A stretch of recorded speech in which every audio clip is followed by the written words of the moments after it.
So ginabi tayo mga brothers ng pagpapakain natin sa ating mga alaga. So inaabot ako ng alas 8 ng gabi.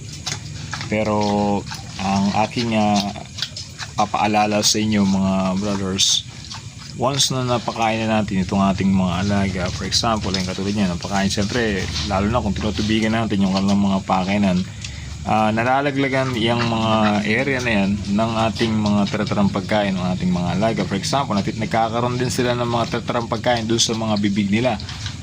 So sikapin natin na mabuhusan talaga ng tubig, malinis natin yung pinaka-flooring nito, sapagkat ngayong gabi ito yung tsansa ng ating mga kaaway na daga, ipis, para puntahan nila itong ating kulungan ng ating mga alaga. So pagpuntan lang yan, pwede silang umihi dyan, pwedeng tumayo yung daga dyan, dahil meron silang naamoy na feeds kung merong maiiwang tira dyan sa ating mga kulungan. Kaya ang ginagawa po natin, bago tayo pumasok, bago natin i-lights off itong ating mga alagang, itong ilaw nila, nililinis natin yan. Okay lang naman yan kasi malinis na yan kanina.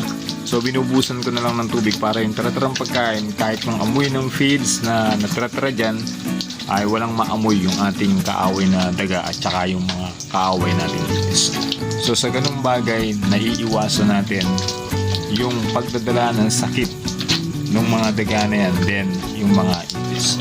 So konting tip lang yan mga brother, sana po nakatulong sa bawat sa atin. At pabor din sa ating mga alaga dahil malinis na patuloy yung kanilang mga kulungan. Salamat po mga brothers. Magandang gabi po sa inyo lahat. God bless.